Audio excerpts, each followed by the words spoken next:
लगता है कि अभी ये बड़ी अच्छी बात है कि हमारे वार्ड में के अंदर जो कोरोना से संक्रमित पेशेंट है वो मोस्टली रिकवर हो रहे हैं। लेकिन ये चीज़ देखते हुए हमें इसको बिल्कुल कम खतरनाक मान लेना एक हमारी गलती होगी, क्योंकि इसी कोरोना की वजह से दुनिया के अंदर लाखों मौत भी हुई है। ये भी एक तथ्य है, और जिसमें ना केवल हम ठीक है कि सैनिटाइजर है कि नहीं है, और साथ ही साथ अपनी दुकान पे जैसा कि सरकार की गाइडलाइन है 3 व्यक्तियों से ज़्यादा एक साथ नहीं आने चाहिए। यदि आते हैं तो उनको थोड़ी दूरी पर रखूँ, बोले कि पहले इस ग्राहक को सामान दे दे, उसके बाद दूसरा ग्राहक आएगा। तीसरी ये जो फालतू के जो मजमा बना लेते हैं दुकान पे, वो नहीं रहे।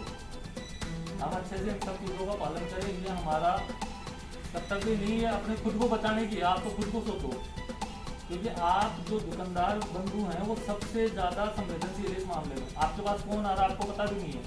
और सबसे बड़ी बात यह है कि हमारे बाड़मेर के अंदर एसिम्प्टोमेटिक केस ज़्यादा हैं। एसिम्प्टोमेटिक केस का मतलब होता है जिसके लक्षण प्रकट नहीं हो रहे।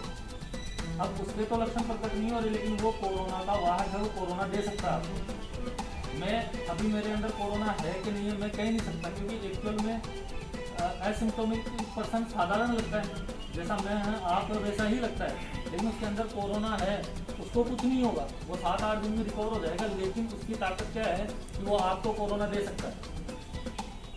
तो उस व्यक्ति की कोई पहचान का तरीका ही नहीं है। जब पहचान का तरीका नहीं है तो आप कैसे बच पाओगे? तो उसके लिए ज़रूरी है कि आप जो प्रोटोकॉल है, जो सावधानियाँ हैं, उन सब सावधानियों को बचो, तभी ये पॉसिबल हो पाएगा, अन्यथा ये पॉसिबल नहीं हो पाएगा। तो आप अपना खुद का बचाव करो, हम तो ये चाहते हैं, दूसरों का बचाव आपके साथ साथ हो जाएगा।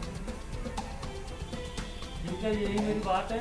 दूसरा, क्योंकि ये और देखने में आया है दोपहर में कम लगती है, जो दुकानों पे मजमा लगता है वो शाम के समय लगता है।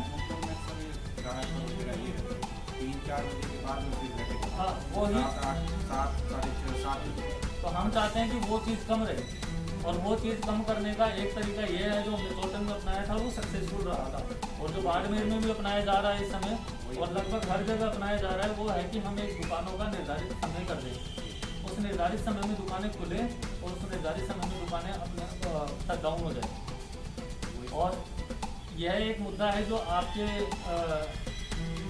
इसमें सुझाव हमें चाहिए कि क्या आपके सूटेबल रहेगा। ऐसी कोई चीज़ आप हमें बताओ कि ये टाइमिंग आपकी सूटेबल रहेगी, जिसमें अलग अलग तरह की दुकानें हैं, कुछ नेसेसरी आइटम की दुकानें हैं, जैसे मेडिकल है, वो हम दुकानदारों को और शहरवासियों को किस तरह से आप रोकना चाहें कि आगे नहीं बढ़े ये नहीं बढ़े?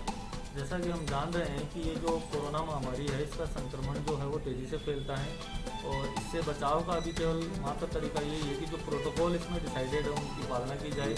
मास्क पहनना, सैनिटाइज़र का उपयोग करना और सोशल डिस्टेंसिंग की पालना करना, ये कुछ ऐसे तत्व हैं जिनकी पालना करके हम इस संक्रमण से बच सकते हैं।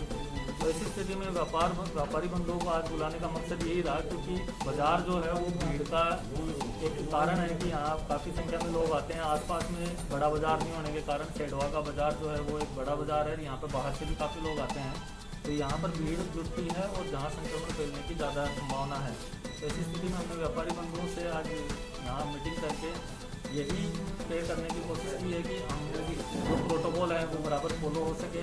व्यापारी बंधु क्योंकि ज़्यादा सेंसिटिव है इस मामले में, क्योंकि इनसे अलग अलग तरीके के कई लोग आके इनसे रूबरू होते हैं, इनसे मुलाकात करते हैं, इनसे लेन देन करते हैं। ऐसी स्थिति में इनको संक्रमण होने की ज़्यादा संभावनाएँ हैं, इसलिए इनको जो सर्वसम्मति से हमने यही कहा है कि जो मास्क पहनना है, सैनिटाइज़र का प्रयोग करना है, और उसके अतिरिक्त जो सोशल डिस्टेंसिंग की पालना करवाते हुए जो राज्य सरकार की गाइडलाइन है उनकी पालना सख्ती से की जाए, ताकि हमारा सेडवा जो है इस महामारी से बचा रहे। क्योंकि एक पॉजिटिव आया है तो यहाँ संभावना और बढ़ गई है कि इससे संक्रमण हो सकता है कि फैल जाए। तो जब तक हम पुनः उस एक पॉजिटिव व्यक्ति को स्वस्थ करके वापस सेडवा को कोरोना मुक्त नहीं करवा लेते, हमारी ये जो गाइडलाइन है वो पालना करवाने की पूरा प्रयास रहेगा। और इसके अंदर यदि प्रशासन को सख्ती बरतनी पड़े तो उसमें थोड़ी सख्ती भी बरती जाएगी। एक पॉजिटिव आ गया कि सैम्पलिंग किसी और के भी सैम्पलिंग इसके अंतर्गत सैम्पलिंग का जो है राज्य सरकार का भी निर्देश यही है कि सैम्पलिंग में ज़्यादा से ज़्यादा सैम्पलिंग बढ़ाई जाए। और जैसा कि ट्रेस जो किया है, कॉन्टैक्ट ट्रेसिंग की गई है, कॉन्टैक्ट हिस्ट्री ली गई है, उसके आधार पर BCMO से भी कल चर्चा हुई थी, तो जो उनके संपर्क में जो लोग आए हैं उनकी सैम्पलिंग ली जाएगी।